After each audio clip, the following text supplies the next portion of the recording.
155만원 안에 탐나는 옵션이 너무 많죠. 특히 12.3인치 계기판과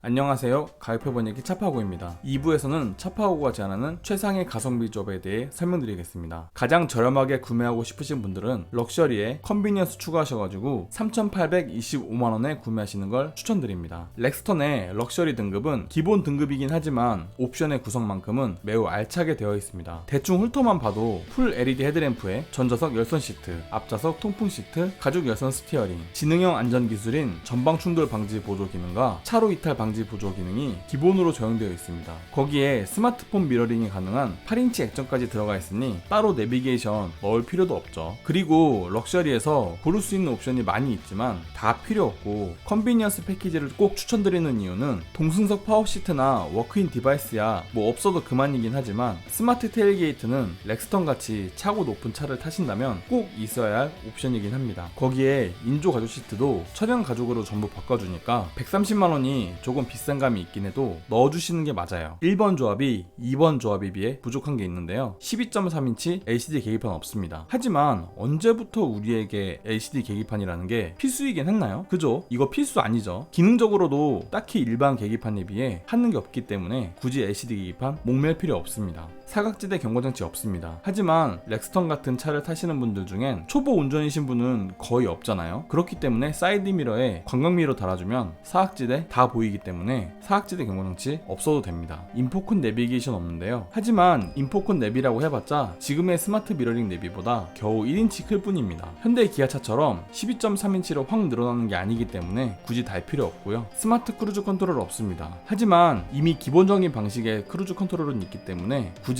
스마트 크루즈 없어도 장거리 다니는 거 문제 없습니다. 웬만한 옵션은 다 있었으면 좋겠다 싶으신 분이라면 프레스티지를 구매하시는 걸 추천드립니다. 1번 조합 대비 350만원 올랐습니다. 어설프게 럭셔리에서 이것저것 넣지 마세요. 그럴 거면 그냥 프레스티지 사는 게 답입니다. 럭셔리에 LD 시스템, 9인치 내비, 스마트 드라이빙, 컨비니언스, 사이드 스텝 넣으면 4,020만원입니다. 프레스티지가 4,175만원이니까 럭셔리 조합이 155만원 싸죠. 하지만 이 안에는 20인치 휠 타이어, 12.3인치 LCD 계기판, 퀼틴 나파가죽 시트, 2열 도어 선커튼, 스마트 크루즈 컨트롤, 고속도로 안전 속도 제어 이런 옵션들이 들어가 있습니다. 155만원 안에 탐나는 옵션이 너무 많죠. 특히 12.3인치 계기판과 퀼틴 나파가죽, 스마트 크루즈 컨트롤 이렇게 3개만 해도 155만원이면 충분히 업그레이드 할 만한 가치가 있다고 봅니다. 다시 옵션을 들어가서 보면 LD 시스템, 차동 잠금 장치를 말하는데요. 이 장치는 바퀴가 헛돌던 말던 양쪽 바퀴를 똑같은 속도로 회전하도록 고정하기 때문에 진흙밭이나 눈길 같은 홈로에서 탈출을 해야 할 때 매우 유용한 기능입니다. 이거를 굳이 달아야 하냐고요? 네, 렉스턴은 달아야 합니다. 왜냐면 렉스턴은 기본적으로 후륜 구동 방식이기 때문에 눈이 많이 오거나 진흙에 갇힌다면 SUV답지 않게 빠져나오기 힘들 수도 있거든요. 9인치 내비는 기본적으로 내비가 내장되어 있습니다. 인포콘 기능도 지원하기 때문에 원격 시동도 가능하고요. 또한 12.3인치 계기판과 연동되어 계기판 안에 지도를 띄울 수 있기 때문에 굳이 헤드업 디스플레이 없어도 됩니다. 그리고 어댑티브 크루즈 컨트롤도 단순히 차량과의 거리만 조절하는 게 아니라 과속 단속 카메라에 맞게 감속까지 합니다. 세상 참 많이 좋아졌죠. 사각지대 경고장치도 기본 적용되고요. 내장은 퀼틴 나파 가죽 시트까지 들어오니 차가 꽤 고급스러워집니다.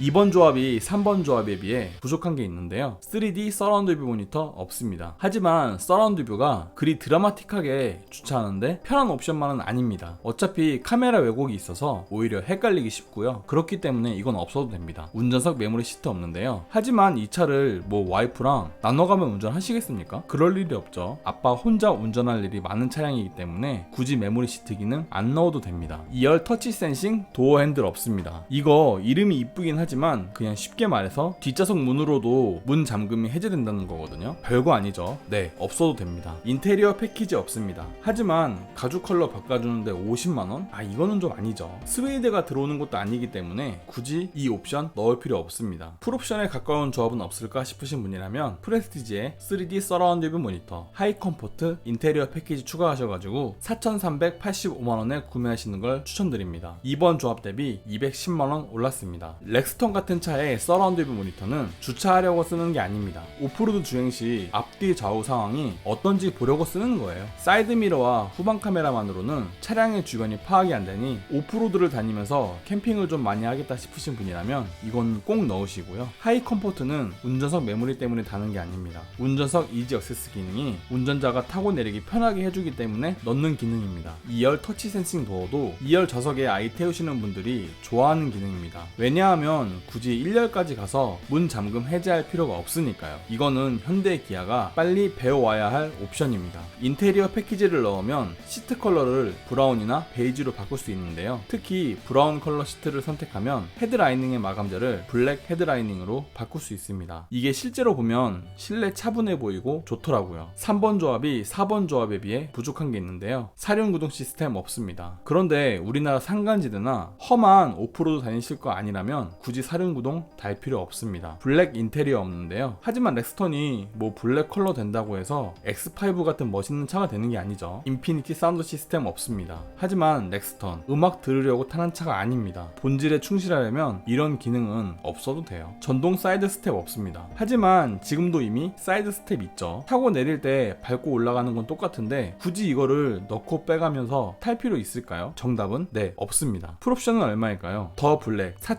4,975만원인데요 3번 조합 대비 590만원 올랐습니다. 렉스턴은 기본적으로 전륜 구동이 아닙니다. 후륜 구동이에요. 그래서 LD 시스템만으로는 벅차는 상황이 올 것 같다 싶으신 분이라면 사륜 구동 포기할 수 없고요. 외장 디자인에 크롬을 대거 삭제하고 블랙으로 치장하기 때문에 다른 차들과 서 있으면 꽤 존재감 있어 보입니다. 거기에 시트에도 스웨이드가 적용되기 때문에 고급감이 프레스티지와는 아예 다르죠. 스피커도 6개에서 10개로 늘어나면서 인피니티 사운드로 바뀌고요. 가장 중요한 게 바로 전동식 파워 사이드 스텝인데요. 이거 프레스티지에선 옵션으로도 못 넣습니다. 더 블랙만의 옵션이라 이거 원하시는 분은 더 블랙 올라오셔야겠죠. 그 외에도 에어컨 냄새 방지해주는 애프터 블로어 기능이 기본으로 들어오는 점도 더 블랙의 장점입니다. 한눈에 보는 옵션표입니다. 가장 저렴하게 구매하실 분들은 3,825만원에 구매하시면 되는데요. LED 헤드램프에 가죽 여선 스티어링, 전자석 여선 시트, 앞좌석 통풍 시트, 스마트 테일게이트와 8인치 디스플레이 오디오까지 들어오게 됩니다. 하지만 나는 웬만한 옵션이 다 있었으면 좋겠다 싶으신 분이라면 350만원 더 주시고 2번 조합 4,175만원에 구매하시면 되는데요. 12.3인치 LCD 계기판과 사각지대 경고장치, 어댑티브 크루즈 컨트롤, 9인치 내비게이션, 사이드 스텝과 내장에는 퀼팅 나파 가죽 시트, 2열에는 도어 커튼이 달리게 됩니다. 하지만 나는 옵션을 좀 더 많이 넣고 싶으신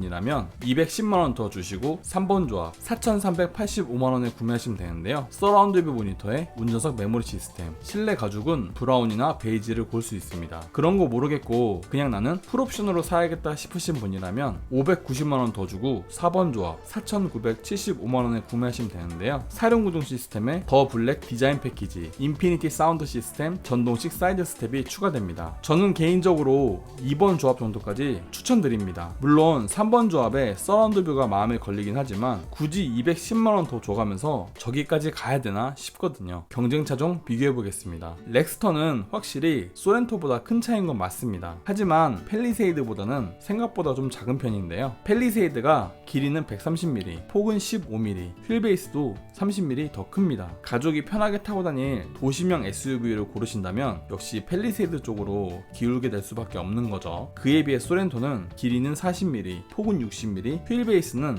50mm 작습니다. 같은 2.2 디젤을 쓴다고 해도 렉스턴이 훨씬 큰 차라는 뜻이죠. 그렇다면 가격 차이는 어떨까요? 3번 조합 기준 펠리세이드는 110만원 비싸지만 소렌토 디젤은 532만원 싸고요. 소렌토 하이브리드는 326만원 쌉니다. 이렇게 보니 펠리세이드와 렉스턴은 가격이 거의 동일한 수준이네요. 올류 렉스턴의 취등록세는 약 268만원에서 348만원까지 나옵니다. 그래서 차량 구매하실 땐 적어도 4,500만원은 장전해 놓으셔야 돼요. 유류비를 보면 렉스턴은 킬로미터당 99원이 소모되며 10만 킬로 주행 시 991만원의 유류비가 발생합니다. 펠리세이드는 33만원 싼 958만원이 들며 소렌토 디젤은 187만원이 싼 804만원, 소렌토 하이브리드는 109만원이 싼 882만원이 듭니다. 쌍용차가 기름을 많이 먹는 이미지가 있어서 유류비 차이도 많이 날 줄 알았는데 알았는데 이제 그런 선입견은 좀 버려야겠네요. 그래서 올류 렉스턴에 자동차세를 포함한 5년 10만 킬로 유지비를 계산해보면 1276만원이 드는데요. 펠리세이드는 33만원, 소렌토 디젤은 187만원, 소렌토 하이브리드는 249만원이 덜 듭니다. 그래도 뭐 5년 동안 이 정도의 유지비 차이는 그리 큰 차이는 아니라고 봅니다. 마지막으로 차량가액에 5년 10만 킬로 유지비 포함하여 계산해보니 3번 조합 기준 올류 렉스턴은 5,968만원이 드는데요. 펠리세이드는 110만원 비쌌지만 85만원으로 차이가 줄어들었고요. 소렌토 디젤은 532만원 쌌지만 756만원으로 더욱 벌어지게 됩니다. 소렌토 하이브리드도 326만원에서 598만원으로 더 벌어지게 되었고요. 가격표 한 줄 평하겠습니다. 쌍용이라고 그렇게 싸지는 않습니다. 단지 할부를 들게 해줄 뿐이죠. 이로써 차파고가 제안하는 최상의 가성비 조합은 끝났고요. 어떤 차를 구매하실지 마음의 결정은 되셨나요? 도움이 되었다면 구독과 좋아요,